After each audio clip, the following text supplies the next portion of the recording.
รายการรถด่วนขบวนพิเศษฤดูกาลเข้าพรรษาประจำปีพุทธศักราช 2566 จัดโดยคณะสงฆ์จังหวัดเชียงใหม่สภานักธรรมจังหวัดเชียงใหม่พุทธสมาคมจังหวัดเชียงใหม่ยุวพุทธิกาสมาคมจังหวัดเชียงใหม่สภาวัฒนธรรมอำเภอเมืองเชียงใหม่มูลนิธิพุทธสมาคมชมรมอนุรักษ์วัฒนธรรมประเพณีท้องถิ่นจังหวัดเชียงใหม่ชมรมลูกเสือชาวบ้านจังหวัดเชียงใหม่ทศปชอำเภอเมืองเชียงใหม่ดำเนินงานโดยคณะกรรมการบริหารงานกลุ่มหนุ่มสาวจังหวัดเชียงใหม่วันพฤหัสบดีที่ 14 กันยายนแรม 14 ค่ำเดือน 11 เหนือเดินทางไปยังวัดดอนจันทร์ตำบลทัศรามอำเภอเมืองเชียงใหม่จังหวัดเชียงใหม่เวลา 19 นาฬิกาฟังพระธรรมเทศนาหนึ่งกันฟังเทศน์ฟังธรรมในฤดูกาลเข้าพรรษาและออกพรรษาในการฟังเทศน์รายการรถด่วนขบวนพิเศษขอเชิญชวนคณะสงฆ์คณะศรัทธาสาธุชนทั้งหลายได้ร่วมเดินทางไปกับรถด่วนขบวนพิเศษทั้งหมดมี 13 ขบวนด้วยกันนะครับก็เป็นส่วนหนึ่งของการประชาสัมพันธ์เชิญท่านฟังเทศน์รายการรถด่วนขบวนพิเศษฤดูกาลเข้าพรรษาซึ่งมีการจัดโดยคณะสงฆ์จังหวัดเชียงใหม่องค์กรเครือข่ายชาวพุทธจังหวัดเชียงใหม่ดำเนินงานโดยคณะกรรมการบริหารงานกลุ่มหนุ่มสาวจังหวัดเชียงใหม่ก็เป็นข่าวสารเพื่อการประชาสัมพันธ์รถด่วนขบวนพิเศษประจำปี 2566 นี้อีกครั้งเสียงรถด่วนขบวน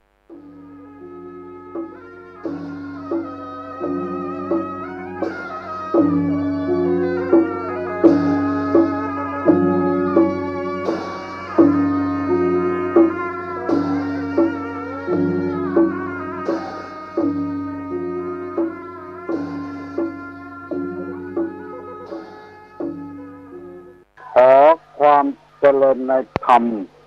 และความผาสุกทางใจจงได้บังเกิดมีกับท่านสาธุชนคนดีผู้เจริญอยู่ในศีลผู้เจริญจริงอยู่ในธรรมทุกท่านพร้อมกันนี้ขอยกมือ10 นิ้วกราบอาราธนาเอาคุณพระแก้วเจ้าทั้งสามบุญศีลบุญทานที่ได้กระทำปั้มปรุงมาในอดีตและกำลังจะทำเวลานี้คุณพ่อคุณแม่คุณครูบาอาจารย์ผู้ประพฤติประสาทวิชาความรู้เชื่อบ้านเชื่อเมืองเชื่อวัดเชื่อวาพระสยามเทวาธิราชสิ่งศักดิ์สิทธิ์ทั้งหลายอันรักษาบริเวณของเขตล้านนาไทยมีพระบรมธาตุเจ้าดอยสุเทพจังหวัดเชียงใหม่พระธาตุเจ้าอาริพุนชัยจังหวัดลำพูนพระธาตุเจ้าลำปางหลวงจังหวัดลำปางพระธาตุเจ้าจ้อแฮจังหวัดแพร่พระธาตุเจ้าดอยตุงจังหวัดเชียงรายพระธาตุเจ้าขิงแกงจังหวัดน่านพระธาตุพระพุทธรูปเจ้าพระเจ้าตนหลวงจังหวัดพะเยาและพระธาตุเจ้าดอยกองมูจังหวัดแม่ฮ่องสอนครูบาเจ้าศรีวิจัยนักบุญแห่งล้านนาไทยเป็นต้นขอยกมือ10 นิ้วกราบอาราธนาและเชิญชวนมาปกปักรักษาท่านสาธุชนผู้เจริญในศีลในธรรมที่รับฟังรายการนี้ทุกท่านท่านทั้งหลายมีความสุขกายสุขใจเหมือนกันทุกตนทุกองค์ทุกผู้ทุกคนก่อนที่จะได้ดำเนินรายการต่อไปนี้ขอเชิญชวนมวลท่านพุทธบริษัททั้งหลายได้ยกมือ10 นิ้วไหว้พระเพื่อให้เกิดความเป็นสิริมงคลกับตัวกับครอบครัวกับธุรกิจหน้าที่การงานสิ่งแวดล้อมพนมมือขึ้นเลยว่าพร้อมกันอะระหังสัมมาสัมพุทโธภควาพุทธังภ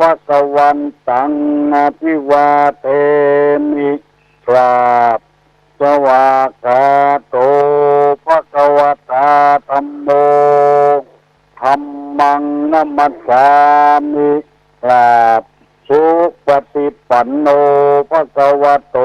สาวกสังโฆสังฆังนัมมามิกราบหันธมยังพุทธัสสะภะคะวะโตบุพพะพระภาคณะมะกะลังกะโลมาเสนะโมตัสสะภะคะวะโตอะระหะโตสัมมาสัมพุทธัสสะนะโมตัสสะภะคะวะโตอะระหะโตสัมมาสัมพุทธัสสะนะโมตัสสะภะคะวะโตอะระหะโตสัมมาสัมพุทธัสสะพุทธังสรณังคัจฉามิธัมมังสรณังคัจฉามิสังฆังสรณังคัจฉามิตุติยัมปิพุทธังสรณังคัจฉามิตุติยัมปิธัมมังสรณังคัจฉามิตุติยัมปิสังฆังสรณังคัจฉามิตติยัมปิพุทธังสรณังคัจฉามิตติยัมปิธัมมังสรณังคัจฉามิตติยัมปิสังฆังสรณังคัจฉามิอิติปิโสภะคะวาอะระหังสัมมาสัมพุทโธวิชชาจารณะสัมปันโนสุขโตโลกาวิโตอนุตตโลปุริสะธรรมสารถิสัทธาเทวะมนุษย์สานังพุทโธภควาติสวากขาโตภควตาธัมโมสันติติโกอาคาลิโกเอหิปัสสิโกโอปนะยิโกปัจจัตตังเวทิตาโพวิโยงิติสุปฏิปันโนภะคะวะโตสาวกสังโฆปุจุปฏิปันโนภะคะวะโตสาวกสังโฆญาญะปฏิปันโนภะคะวะโตสาวกสังโฆสามิจิปฏิปันโนภะคะวะโตสาวกสังโฆญะติตังวัตตาลิปุริสายุคานิอัฏฐาปุริสาปุคลาเอสะภะคะวะโตสาวกสังโฆอาหุไนโยปาหุไนโยปักขิไนโยอัญจลิกาลนิโยอนุตตะลังบุญญาเกตังโลกัสสาติกราบหนึ่งกราบสองกราบสามกาเลนะธรรมสวนังตัมมังกะละมุตตะมังมาแล้วเนอะมาแถมแล้วมากู้เจ้า6 โมงถึง7 โมงที่ว่ามานั่นก็คือเสียงกลองเสียงมังต่ำเข้าเสียงตุเจ้าเทศนาธรรมเป็นเสียงที่เป็นสิริมงคลสำหรับผู้ที่ชอบฟังธรรมะอาจจะบ่เป็นมงคลสำหรับคนที่บ่ชอบฟังธรรมะมาถึงบ้านมาถึงเรือนมาถึงในเรือนมาถึงที่นอนมาถึงในสุดในมุ้งมาถึงหม้อข้าวเตาไฟมาถึงในห้องน้ำมาถึงในรถมาถึงกาดมาถึงกุฏิกุฏังที่พวกจันทร์พวกมาพวกตาพวกแก้วพวกเปิงพวกมูลเปิดวิทยุฟังเวลานี้มาเพื่อเป็นอาหารทางจิตทางใจส ปั้นผู้ฟังผู้ปรารถนาดีต่อบ้านต่อเมืองต่อตัวเองพยายามตั้งใจฟังดีๆเวลานี้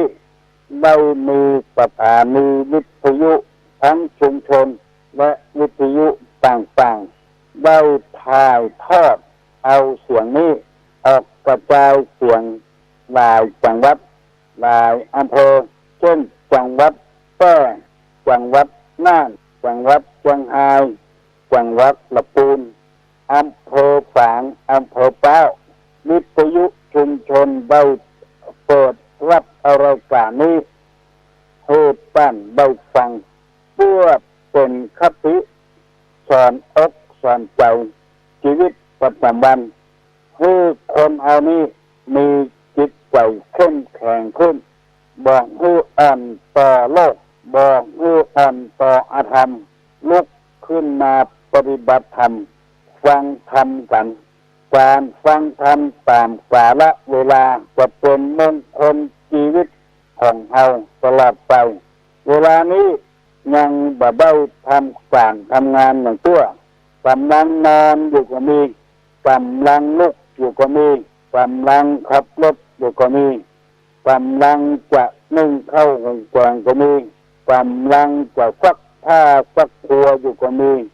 กำลังจะล้างถ้วยล้างจานกินไม่ประวาไม่ได้ล้างเพราะมันค่ำเกินไปกำลังทำการทำงานโดยแล้วกำลังจะฟังธรรมะโดยเพื่อขัดเกลาความเจ้าความหมองที่อยู่ในจิตในใจไล่น้ำเน่าออกจากจิตจากใจเอาน้ำใส่เข้าไปแทนเพื่อให้ความทุกข์ใจได้เบาบางลงไปหรือในที่สุดจะหายไปเพราะคนเอาบอกเข้าใจจึงหลงอยู่ในความทุกข์แบกความทุกข์เอาไว้หอบความทุกข์เอาไว้มีหลายเคยพลาดหวังผิดหวังจากการที่มีผัวบดีมีเมียบดีมีลูกบดีข้ามพ่อข้ามแม่เอาใจตัวเองว่ากำลังหลงอยู่ในสภาวะเช่นนี้ถ้าได้ฟังทำไปบ่อยๆเอาจะได้ฟื้นเอาจะได้มีสติมีปัญญาเพิ่มเติมขึ้นต่อไปหลายวันแล้วตุลุงได้นำเอาเรื่องความทุกข์มาเสนอให้พี่น้องทั้งหลายฟังว่าคนอันนี้ถ้าบ่ฮู้ตันมันจะเป็นไปด้วยความทุกข์ชิดประการในธรรมะพุทธศาสนามีอยู่ว่าสภาวะทุกข์ประจำสังขารได้แก่การเกิดมาก็เป็นทุกข์ความแก่มาก็เป็นทุกข์พยาธิมาเบียดเบียนก็เป็นทุกข์สองก็กินแล้วก็ทุกข์มันจรมาคือมีความโศกความเศร้าความเสียใจมีโทมนัสมีอุปยามันจะจรมาหาเฮาทั้งที่ว่าแล้วได้อย่างบ่เหมือนใจซื้อรถก็บ่เหมือนใจเป็นทุกข์กับรถมันจรมาเองเพราะเอาไปเสาะหามันก็จรมาหาเฮาเป็นนี่เป็นสินต้นทางใดก็ดีส่งนี่เก่านี่ใหม่ทับถมจนอยู่บ่ได้หนีออกบ้านออกจองเพราะทุกข์จรมาหาเฮาสามนิพัททุกข์เนืองนิดคือทุกข์เป็นเจ้าเรือนได้แก่ความหนาวก็เป็นทุกข์ร้อนก็เป็นทุกข์หิวถ้าอยากกินน้ำก็เป็นทุกข์กระหายก็เป็นทุกข์ปวดขี้ปวดเยี่ยวก็เป็นทุกข์อันนี้เรียกว่านิพัททุกข์ภัยเลี่ยงบ่ได้สักคนแล้วข้อที่สี่ว่าทุกข์พยาธิทุกข์ก็เป็นพยาธิต่างๆตามสมมุติฐานมีอวัยวะอันเป็นเจ้าการบัทำหน้าที่ปกติเช่นตาเคยพอกเคยหันบัทำหน้าที่ของตาก็เป็นทุกข์หูเคยได้ยิน ซ้ำหนวกซ้ำตันตัวอย่างก็เป็นทุกข์หูดังเคยดมกลิ่นหายใจเข้าหายใจออกบัดทำหน้าที่หูดังตันหูดังปวดก็เป็นทุกข์เชี่ยวบัดทำหน้าที่ของเชี่ยวก็เป็นทุกข์เจ็บปวดทุกอย่างในอวัยวะร่างกายที่มันเกิดขึ้นมางอกออกมาตับไตไส้พุงบัดทำหน้าที่ของมันก็เป็นทุกข์อันนี้เป็นห้องกันว่าพยาธิทุกข์ก็เป็นพยาธิต่างๆนานากินเอ็นกระดูกเยื่อในกระดูกม้ามหัวใจตับทั้งผูดไตปอดไตใหญ่ไตน้อยบัดทำหน้าที่ของมันได้เสนอไปแล้วอยู่4ทุกข์แล้ววันนี้จะได้นำเอาคำว่าสันตาปะทุกข์สันตาปะทุกข์มาเสนอข้อที่5สันตาปะทุกข์นี้หมายถึงทุกข์คือความร้อนรุมหรือทุกข์ร้อนได้แก่ความกระวนกระวายใจเพราะถูกไฟกิเลสไฟราคะไฟโทสะไฟโมหะมาเผาอันนี้ก็เกิดความทุกข์ขึ้นเพราะกิเลสให้ได้ล้ำไปให้มีล้ำไปให้โรยล้ำไปแล้วบ่ได้ดังใจก็เกิดความทุกข์ขึ้นแม้ว่าคนนั้นจะเป็นใครก็ตามเพราะราคะโทสะโมหะเผาผ่านอยู่ตลอดเวลาราคะคืออันหยังโทสะคืออันหยังโมหะคืออันหยังโลภะคืออันหยังกิเลสมันเผาใจเอาตรงวันนี้เกิดความโลภขึ้นให้ได้เหมือนอกเหมือนใจแล้วบัดได้เหมือนอกเหมือนใจก็เกิดความทุกข์ขึ้นความทุกข์ประเภทนี้ต้นห้องกันว่าสันตาปะทุกข์คือการเผาไหม้ภาษาของวิทยาศาสตร์ว่าการสันดาปการเผาไหม้สันดาปนี่คือการเผาไหม้ภาษาบาลีว่าสันตาปะทุกข์มันร้อนรุมในหัวอกหัวใจตลอดเวลาคือกิเลสมันเผาหัวอกหัวใจกระวนกระวายใจนอนก็บ่หลับกินก็บ่ลำตู้ไผ่ก็บ่เมื่อนเพราะกิเลสมันร้อนรุมมันเผาผลาญกิเลสนั้นก็ได้แก่ความโลภราคะความกำหนัดความยินดีตาไปหันหูกให้ได้เมื่อบ่ได้ก็เป็นทุกข์มันเผาผลาญพอได้มาแล้วก็เป็นทุกข์สมมุติง่ายๆว่าปวดใจเขาได้ไม่ยิงแม่ยิงเขาได้ปวดใจกิเลสมันจะเผาอยู่ตลอดเวลาไข้หันหน้าหันตากันเมาหากันที่กรรมบักเก่าพูดว่าบ่ได้หันตาพอได้หันหน้าหันตุ่นใจขาก็แล้วบ่ได้หันเนื้อพอได้หันเหี้ยวผู้ใจที่อ้ายใจบานเนี่ยมันกระวนกระวายอย่างเงี้ยมันถ้าเอาบ่หูตันมันจะบ่ม่วนอกบ่ม่วนใจหรือว่าคนรักจากเอาไปแม่ยิงที่เฮาฮักไปติดกับผู้ชายอื่นก็ชายที่เฮาฮักไปติดกับแม่หญิงอื่นอันนี้สังกระวนกระวายใหญ่เลยเสียอกเสียใจความโกรธความเครียดความแค้นสารพัดอย่างมันมีในใจทั้งหมดเผาอยู่ตลอดเวลาพระพุทธเจ้าเป็นที่เคารพสักการะบูชาของเราเพิ่นอ่านว่าสิ่งเหล่านี้มันบ่ใช่มีบุญมีคุณอย่างมันเป็นโทษเผาพลังใจสันดาปเผาไหม้ทำให้จิตนักเครียดก็เครียดเข้าบางคนจนพอฆ่าตัวตายโดยวิธีการต่างๆความราคะความกำหนัดตาไปหันหูก็ได้ยินเสียงหูดังไปทราบกลิ่นลิ้นไปสัมผัสกับรสต่างๆกายไปสัมผัสได้กอดได้ฟันกันได้ต่ำกันใจไปสัมผัสปฏิพัทธ์ต่อกันได้ยิ้มแย้มกวนใจกันเป็นทุกข์ทั้งนั้นท่านญาติโยมผู้ฟังทั้งหลายเขานึกว่าเป็นของดี แต่ว่าในพระพุทธศาสนาว่ามันเป็นไฟมันเป็นความทุกข์เผาผลาญความคิดของเราที่ได้เสียเวลาหลงอันนี้เพิ่นฮ้องว่าสันตาปทุกข์ได้แก่ความกระวนกระวายใจเพราะกิเลสมันเผาความโลภให้ได้อันนั้นอันนี้มีแล้วมีแถมเอาแล้วเอาแถมก็พอใจเกิดพลาดหวังผิดหวังมาบ่ได้เหมือนใจไม่เผาจิตใจให้กระวนกระวายโลภนักลำไปบันดาลโทสะคือความโกรธนิ่งโกรธอันเดียวกันทำให้คนเอานี่เสียผู้เสียคนบางทีก็แสดงออกทางร่างกายบางทีก็แสดงออกทางกำปากถ้ามันโกรธขึ้นมาแล้วมันไหม้ขึ้นมาความโกรธนี้ไม่เผาผลาญสันดาปจิตใจคนเอาคือมันร้อนรนอยู่ตลอดเวลาหาความสุขบานหวั่นใจไม่ได้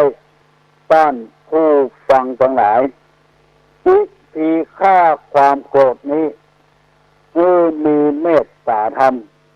บางทีมันบันดาลขึ้นมาเอาหูมาทีหลังว่ามันเป็นตัวนั้นเป็นตัวนี้เขาก็เลยกินแมงแข็งใจด้วยโกรธเพราะความบ่งงูของเขาทำให้เอาบันดาลความโกรธขึ้นมาทำไปเลยเอาใจตัวเองว่าโมนิเป็นกิเลสทั้งนั้นคือลูกตกมาลุนมาก็เศร้าหมองคนเอาบุกกันตีกันอาฆาตแค้นกันเพราะความโกรธทั้งนั้นแม้แต่คนบริหารประเทศชาติบ้านเมืองนำความเจริญมาสู่ให้ฟ้าประชากรราษฎรหาหนทางทุกวิถีทาง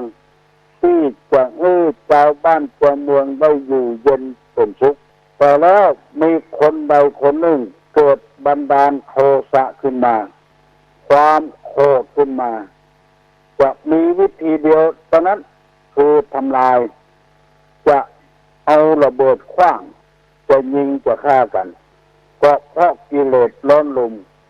หมู่ที่ไล่ฟันต้นต่ำถนนหนทางหมู่นี้บ่มีความโกรธความเครียดหยังบ่มีความโกรธความเครียดทำไมจึงไล่ฆ่ากันไล่ฟันต้นต่ำถนนหนทางอันนี้ก็เกิดขึ้นจากโมหะคือความหลงว่าการได้เยอะให้คนได้ทำให้คนมันเลื่อนจะทำให้คนได้เก่งได้กลัวมีชื่อมีเสียงหลงไปทางนั้นแต่ว่าอันนี้คือตัวกิเลสทั้งโกรธทั้งหลงทั้งโลภ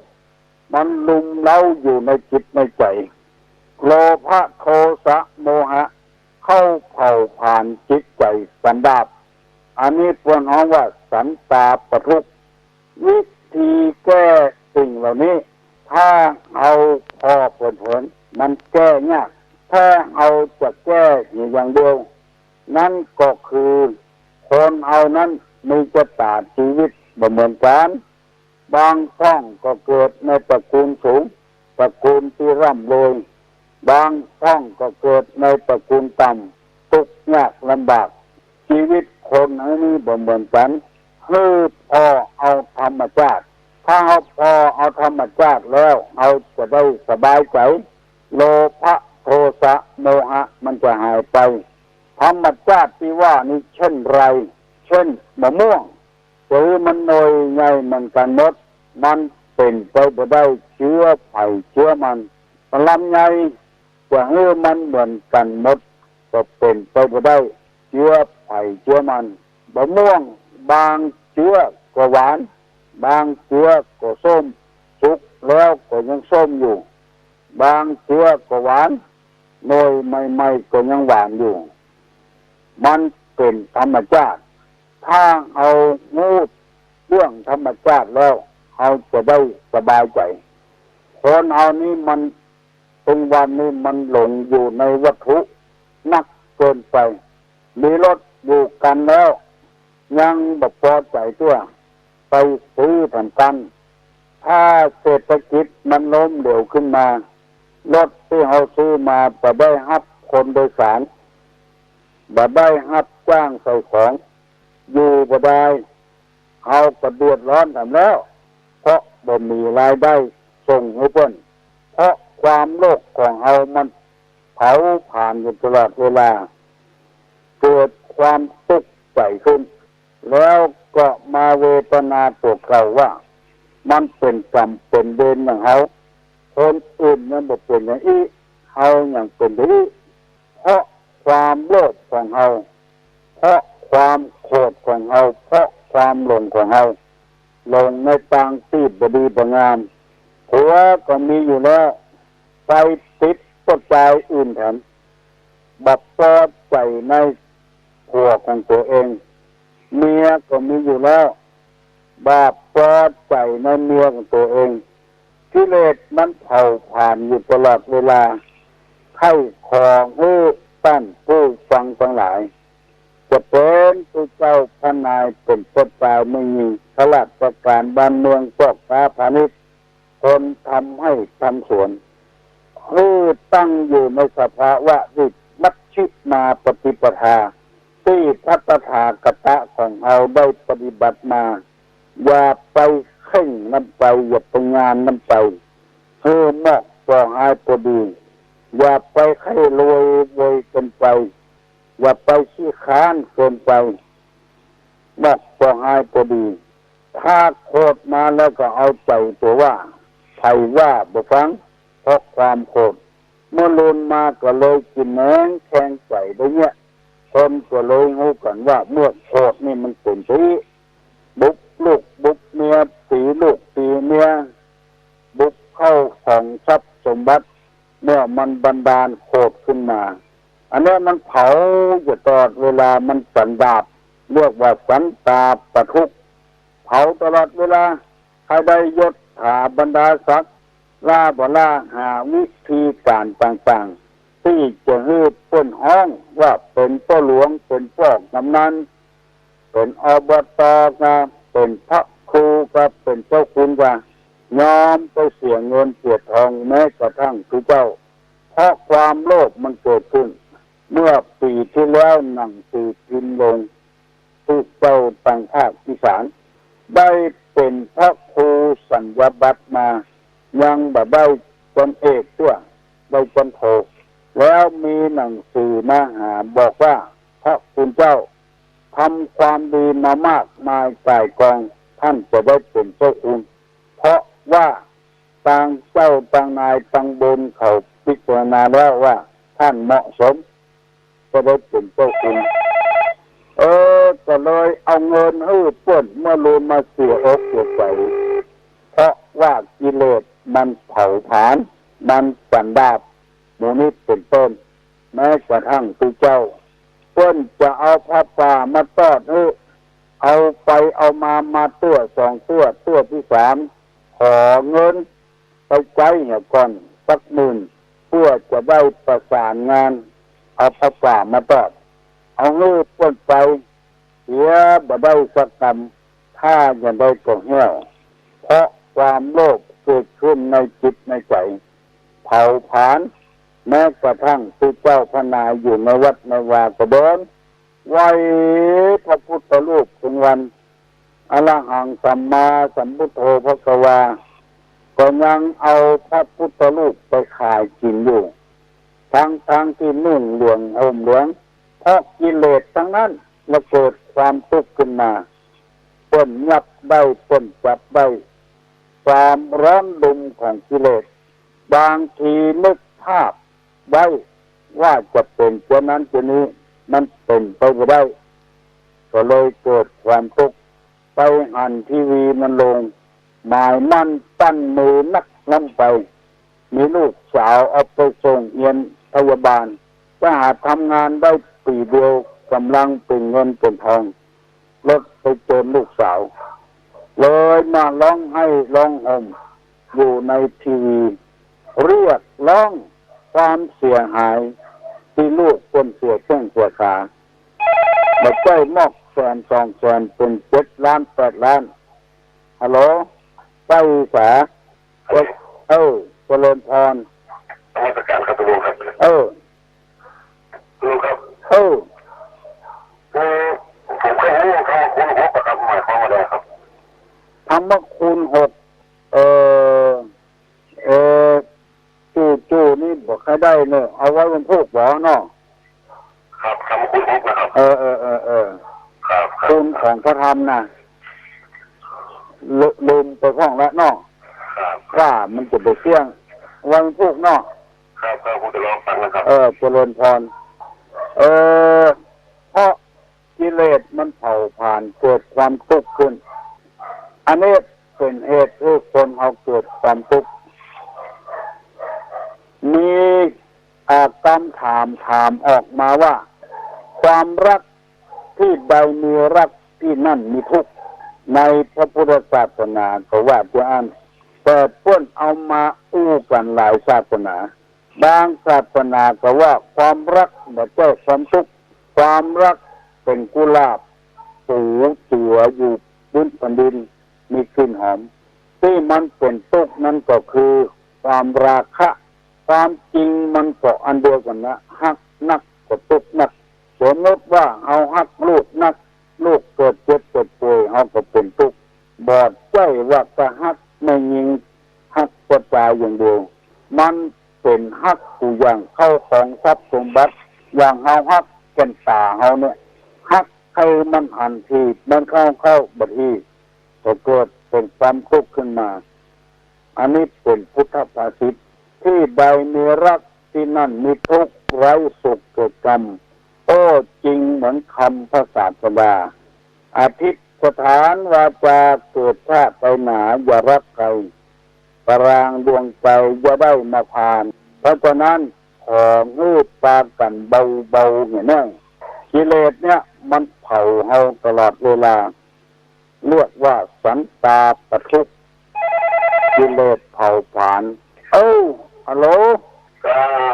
ไว้กับปัญหาครับคนใจบาปรับเอาพระพุทธรูปเอาไปของหอดเอาไปไว้ในป่าคนก็ปะใจรับไปขายต่อคนที่ซื้อไว้ภายหลังหัวเป็นของวัดจะมาถึงวัดก็จะได้บุญก็จะได้บาปครับไปสาครับมันใครตอบได้ตอบไปก่อนเนาะที่ลุงที่ถามมานี่คนรักพระเจ้าแล้วเอาไปซ่อนไว้คนมหันต์มารุนรักต่อท่านเอาไปขายให้คนขายเอามาคืนจะได้บุญก็ได้บาปมันเป็นปัญหาละอ่อนตอบก็ได้ใครตอบก็ได้ลองตอบเนอะฮัลโหลลุกเนอะไหวแล้วใครยังบ่ลุกเนี่ยเนอะไหวแล้วฮัลโหลน่าพัดจะเอาที่จะเอาไปขายเนาะเอาไปก่อนไว้ต่อแถมคนหนึ่งทักต่อไปเอาไปขายที่ซื้อทีนี้รีซื้อเอามาคืนเลยนะดีนะครับจริงไหมอยู่ที่เขาวันนั้นก็ละอ่อนก็ตอบได้เนาะใครก็ตอบได้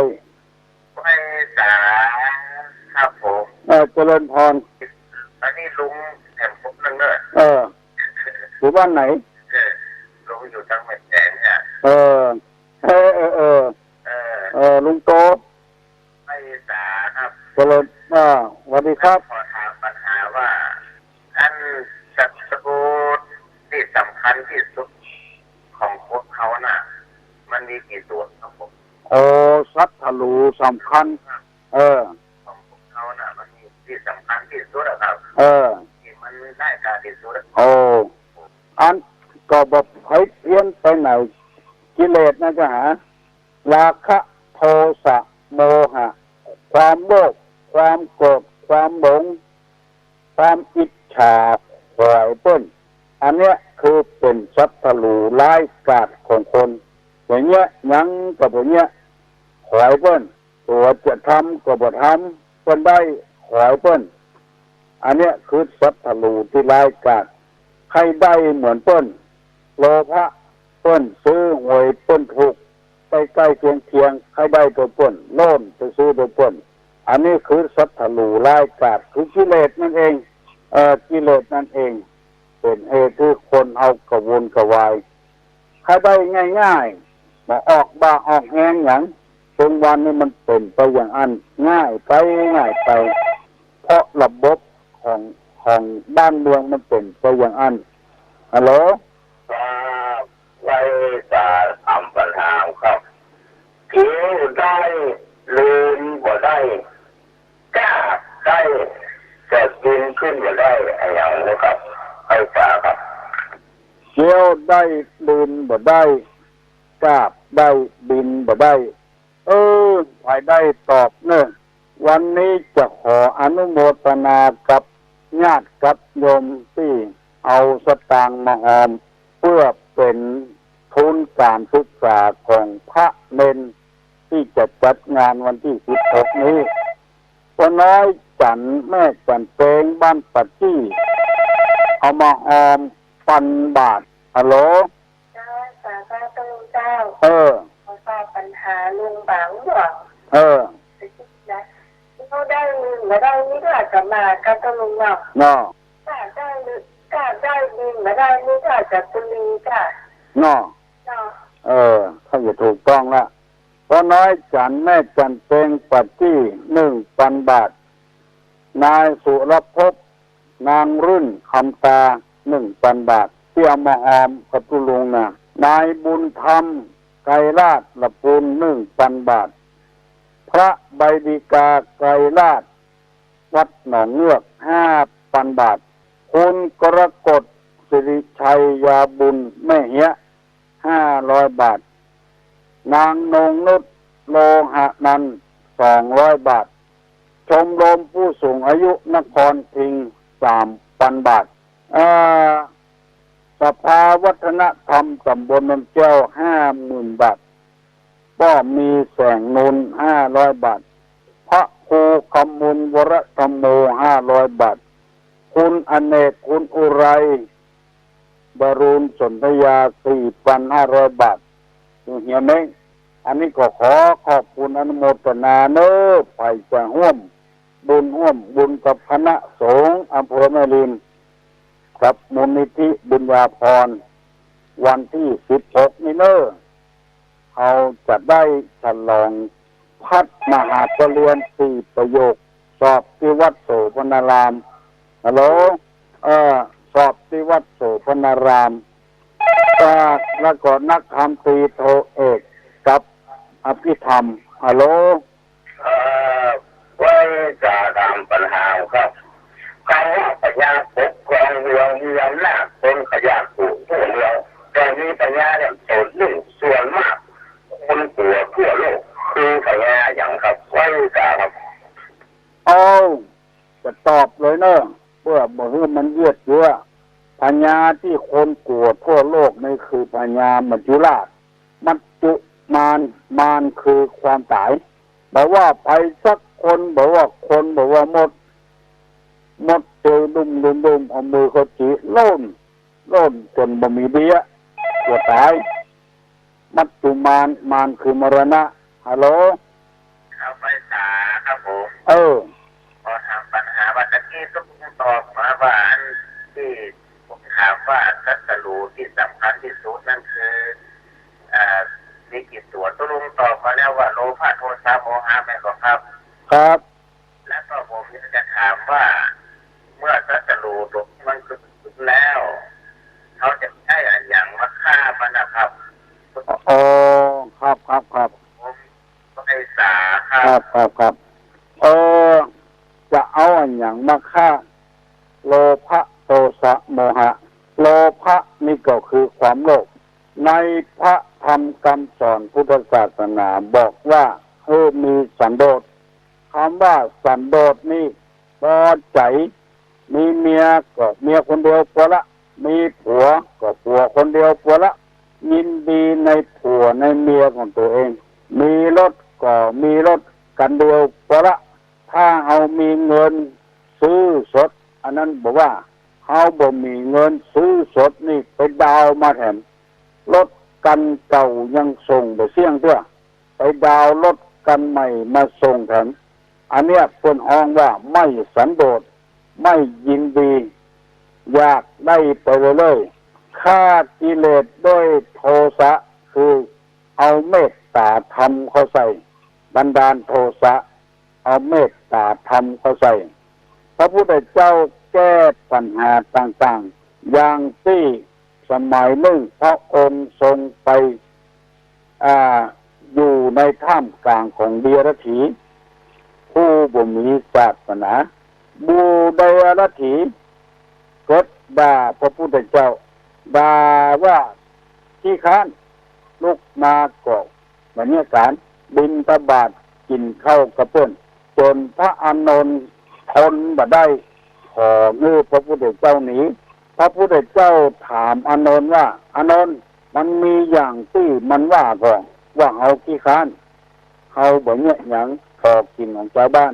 พระอานนท์ก็บอกว่ามันบ่มีอย่างอันเมื่อมันบ่มีอย่างอันเอาไปโคตรมันนี่อย่างถ้าเอาหนีไปที่อื่นด่าแถมก็ไปแถมที่อื่นด่าก็ไปแถมก็มีที่เสี่ยงที่สุดตัวเมื่อใดเอาจะทำงานของเราสำเร็จต้องอดทนเอาพาโนนเมื่อมันบ่มีอย่างเขาว่าก็มีเมตตาธรรมให้เขากินดูเขาบอกหูเรื่องหูราวยังคนนั่งเล่าควันจนวันค่ำความจริงมันเป็นเชื้อใดเฮาบ่เจ้งหูกระเปิ้นอันนี้เหมือนกันต้องแก้โดยวิธีเนี้ยถ้าเป็นอย่างนั้นเอาหยกโคตรตอบที่เขาว่าเอานั่นเพราะเขาบ่ฮู้มันบ่เป็นความจริง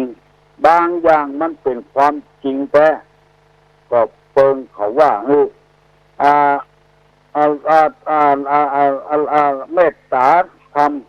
เอาเมตตาธรรมเขาช่วยโกรธโลภโกรธหลงความหลงงมงายเท่าบ่ถึงการ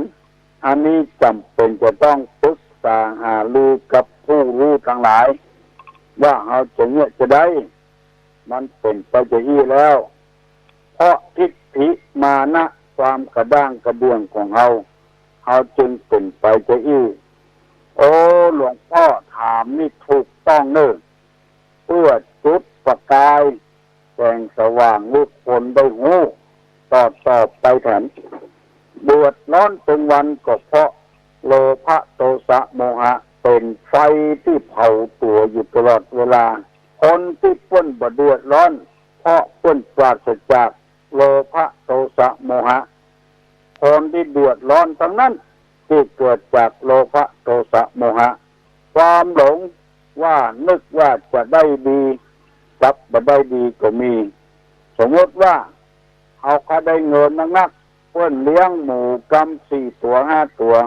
อันนี้ซื้อมากำ40 50 กำ100ทั้งที่เอาบ่ฮู้นิสัยของหมูว่ามันบ่กินแกบบ่กินข้าวจะต้องเกิดโรคนั้นโรคนี้เอาบ่ได้ศึกษามาก่อนเอาเปิดไปซื้อหมูมา40 50 ตัวตายตัว2 ตัวแล้วก็มาตกใจเพราะความหลงงมงายทั้งนั้นก็ออกไม่ออกญาติโยมทั้งหลายเป็นอันดีอันงามเลิศที่พระคุณเจ้าหลวงพ่อโตวัดป่าแม่แตงคนได้ถามมาความจริงคนคงรู้แล้วคนเป็นผู้เจ้าอยู่ในพระในป่าเดินทุดงมามากต่อมากแล้วฮัลโหลไม่ทราบตามปัญหาแล้วก็ได้เจอต้องซื้อสำเรียนศึกษาและเรียนอยากจะให้เรียนก็ได้อธิบายขยายความเกี่ยวกับปัญหาธุระอิปัสสนาธุระกับปริยัติธรรมนะครับท่านอาจารย์ครับ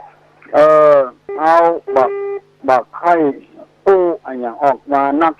เพราะคนเอาเวลาเนี่ยมันมองกันในแง่บดีไผ่ดีหรือไผ่บ่ได้ที่ได้ส่งเสียละเอกละอ่อนสอบบาลีขึ้นมาได้เกือบ20 ปีมาแล้วสอบได้กุปีบางปีก็ได้ประโยค2ประโยค3ประโยค4เพียประโยค7ถ้าจะมาอู้ที่นี่มันเป็นการตรวจตัว ไปก็เลยบ่อยากพูดอันเกี่ยวกับคันธะธุระวิปัสสนาธุระอันนั้นก็คือการปฏิบัติธรรมคันธะธุระนั่นก็คือการสูตรเรียนเขียนอ่านน้ำทำคำสอนอย่างก็ออกไม่ออกได้ศึกษาเล่าเรียนอย่างเมื่อเช้าวันนี้ก็เป็นการศึกษาธรรมะนั่นวิปัสสนาธุระอันนี้มันเป็นส่วนละเอียดข่มจิตข่มใจทำให้ใจเป็นเอกคตาจิตคือใจเดียวมั่นอยู่ใจเดียวโดยหัวหายใจลมหายใจบวันวิตกให้อย่างเหมือนกับเสาเฮือนมันมีหลายอย่างเสาเฮือนไม้อันนั้นมันบะทนพวกกินท่องงอนเง่นคอนแคนท่องคือการศึกษาเราเรียนเสาเฮือนที่เทคอนกรีตกว้างยาวเท่ากันคือหมายความว่า50เลิกก็50กว้างก็50เทคอนกรีตลงไปแล้วเอาตะแกรงลงไปเทฐานมันแถมเอาปิมเขาตั้งเทเสามันมั่นคงถาวรอันนี้เรียกว่าเป็นวิปัสสนาธุระคือใจมั่นคงใจบ่หวั่นวิตกกังวลอะไรอย่างบ่อ้างถึงเงินถึงทองบ่อ้างถึงชื่อถึงเสียงใจมั่นคงถาวรกลัวใครมือดังใครมือเด่นใครมือดีเหมือนนี้ยังบัดใจตัววิปัสสนาธุระตัวการที่ทำไปบ่หวังผลประโยชน์อะไรอย่างคำว่าผลประโยชน์นี่คือผลประโยชน์ของตัวจะได้เงินได้ทองได้อันได้นี่บ่หวังผลประโยชน์อันนี้ผลประโยชน์ที่จะได้รับคืออย่างพระสัมมาสัมพุทธเจ้าเทศนาธรรมไปเรื่อยๆทั้งที่ค้นคว้าเองศึกษาเล่าเรียนเอาเองแล้วผลประโยชน์ที่จะได้รับก็คือสั่งสอนคนคือคนทุกคนเป็นคนดีเหมือนกับหัวรถยนต์อะไรรถยนต์อันใดมันก็ดีประตกประเสียงมันไปง่ายรู้ใจกันมันซึ่งตรงกันข้ามกับคนเอาปัจจุบันนี้สูตรโน้นเนี่ยไปล่างเอาออกเปิ้นมาเอามาพิมพ์ขายทำเนี่ยทำง่อยทำงำเนี่ยมาไล่โพดกามหาวิบากกามมูลนิพพานกาอุณาสวิจัยกาสาลากาลิกาโลกาวุธินี่ไปเอาทำเก่าพวกนั้นมาพิมพ์ขายพิมพ์จำหน่ายแล้วยังบอกพอเขียนในกองต่ายมันว่าสงวนลิขสิทธิ์จะเอารวยเนี่ยคนเดียวอันเนี้ยคือหวังผลประโยชน์ส่วนตัวบานึกถึงว่าคนได้ฟังธรรมะแล้วจะมีความรู้กับบ่มีความรู้กับบ่เข้าใจขอเงินได้เงินกอบโกยเอาเงินเป็นส่วนตัวเลยเป็นสงวนลิขสิทธิ์ไปหมดบางทีน้ำทำคำสั่งสอนจ้าดีหลวงปู่นั่นหลวงปู่นี้เป็นเทศนั่นเทศนี่ได้เขียนได้พิมพ์แจกก็ยังสงวนลิขสิทธิ์อยู่ซึ่งมันตรงกันข้ามกับพระสัมมาสัมพุทธเจ้าของเราบ่วิตกบักกังวลอะไรอย่างพอคนส่วนมากได้รับน้ำธรรมคำสอนเป็นคนดีเนี่ยหมดทั้งโลกเนี่ยเป็นคนดีเนี่ยประตกประเสียงมันอยู่ด้วยกันม่วนกันอย่างกันได้วันนี้เป็นต้นบ่มีอิจฉาตาร้อนบ่มีการชิงดีชิงเด่นซึ่งกันและกันพระพุทธเจ้านี่เป็นนักจิตวิทยาคือพ่อแม่พี่น้องทั้งหลายได้ฟังขอประชาสัมพันธ์กันเริ่มวันที่20นี้ที่วัดศรีวังทานสำนักปฏิบัติวิปัสสนาไผบ่เชื่อลองไปปฏิบัติก่อนเถอะคนฝรั่งบ้างค่าของรู้สึกว่ามาปฏิบัติได้ผลดีคือโลกนี้จะมีความสุขหมดพอไอ้ยังก็เป็นยุคเป็นยาหมดต้นไม้ต้นใดก็เป็นยาหมดคนให้ก็กลับเอามาเป็นคนดีได้คนชั่วกลับมาเป็นคนดีได้ของบดีบดักเอาเป็นของดีได้ด้านวิปัสสนาธุระฮัลโหลภาษาครับภาษาครับอันตะกัววัดดูที่ไหนครับวัดดูอยู่เชียงใหม่ครับอยู่เชียงใหม่ ไม่เนอะอำเภอแม่ริมยักษ์แบบว่าตุลงโสภนารามอ๋อครับโสภนารามที่วัดปฏิบัติธรรมนั่นแหละวัดอย่างไรวัดปฏิบัติธรรมแหละครับที่สีวังสีวังทานวังทานอยู่ที่ไหนนี่ครับอำเภอสันทรายบุญอำเภอสันทรายไปที่แม่โจ้น่ะเป็นตรงนู้นละครับได้สายแล้วครับเป็นยังครับไปตัวเพื่อนไปปฏิบัติธรรมนั่นจะเป็นจิตเดียวเป็นเอกตาจิตยินดีผู้คนต้องถามปัญหาโดยมาก็ดีอย่างก็ดียินดีกูคู่กูคนกูตนกูองเอาช่วยกันระดมนะเอามีมันสมองเพื่อจะช่วยชาวบ้านก็แปลงได้ที่เพื่อนบอกเพื่อนก็ได้หูขึ้นว่าผมเอาทรัพย์สมบัติมาเป็นทองตัวอันใดก็เป็นทองตัวมีให้นาสาโทเขานึกว่ามันมีความสุข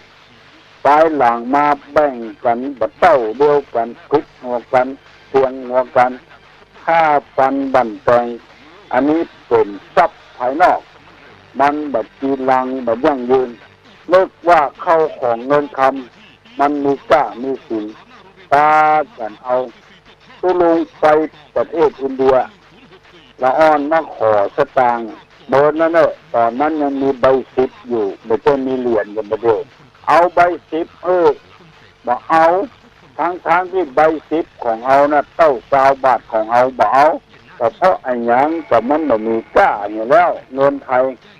เอาไปต่างประเทศเอาไปแลกมีเถี่ยวใบ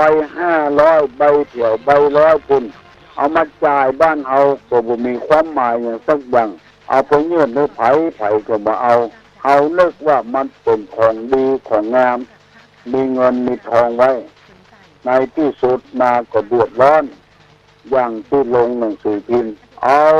เก็บเข้าเก็บของเก็บเงินเก็บทองไว้ซื้อทองไว้บอกหูจะกิน10 บาทคุณลูกไปหันเขาใส่ลักเอาไปขายเนี่ยแล้วเอาไปซื้อรถเครื่องแจกให้เพื่อนฝูงคนกันเนี่ยทรัพย์ภายนอกก็ออกไม่ออกมีพออยู่มีพอกินพอใช้ก็พออย่างก่อนถึงวันนี้มันคิดฉากันมันขอยกันเงินของเอาแต่เพิ่นก็น่าโทษว่าไปโลภไปตรงของประเทศชาติบ้านเมืองเพราะคนมันคิดฉากันขอยกันกิเลสตัวเนี้ยมาพอกคุณจิตใจคนบอกว่าคนนั้นจะเป็นไผก็ตามเงินของตัวแท้ๆนี่หาโดยลำบากลำแหงความคิดความหันของตัวแท้ๆส่วนตัวล่ำตัวรวยมาบริหารงานประเทศเพื่อนอย่างน่าโทษว่าคนประเทศชาติจำเป็นจะต้องปากันกู้ประเทศชาติทุกคืนมามันเป็นเจ้าอี้ทรัพย์สมบัติภายนอกทำการทำงานพอประมาณเนี่ยการพักผ่อนอย่าไปเอาเกินแก่ลำไปไอ้ยังกับเป็นของเฮาอย่างหมดมันตกใจมีรถเป็นเต้ากันจิบกันเดียวกันไปโจรเสาไฟฟ้ากันเดียวกันไปตกเหวกันเดียวกันไปโจรคนเพิ่มความทุกข์ความยากขึ้นแผ่นติดเอาตังธรรมะนี่ดีกว่าธรรมะนี่บ่มีปิดบ่มีภัยอย่างกับไผสักคนออกนึกปฏิบัติอยู่ใจครูบาอาจารย์สายเผาอุปีใน9 ศพ10 ศพบ่มีชื่อบ่มีเสียงครูบาศรีวิจัยสักคนครูบาศรีวิจัยนี่บ่เอาอันอย่างกับไผสร้างที่ไหนแปลงที่ไหนเอาละไว้หั่นเงินเหลือเอาไว้วัดไปแปลงที่อื่นแถมทำไปเรื่อยๆต้นจนชื่อว่าครูบาศรีวิจัยจนคนบ่ห้องว่าครูบาสินธรรมอันนี้เป็นตัวอย่างง่ายๆไปเอานักนำไปยิ่งเป็นตู้เจ้าเป็นพระนายแต่งสมัยอันยังก็มีปลุมปุ่มปุ๊บประตูประเตียงมันตกใจบ่ก็บ่ได้ไปนักก็บ่ได้สารพัดอย่าง เอาละเนาะมาเดี๋ยวนี้มันจะไปเบียดเวลาของเพื่อนขอขอบคุณทุกองค์ทุกท่านที่ฟังรายการในเช้าวันนี้จะปั่นปอนเนอยกมือไหวเนออายุวัฒโกธนะวัฒโกสิริวัฒโกนัสวัฒโกปะละวัฒโกวันนะวัฒโกสุขวัฒโกงนตุสัพพตาทุกขโลกาพญาเวลาโสกาจันตุสุปัตตวาอะเมกาอันตะรัญญาภิวินาสันตุสัพพุสัสสะสัพพิติโยวัตสันตุสัพพะโลกโกวินัสสตุมัตโตภวะเสนตะลาโยสุขีติคานุโกภวะอาภิวาตนะสีริสนิจังวุธาปัจจายโนปัตตาโลธัมมาวัฏันติอายุวันโนสุขังพลัง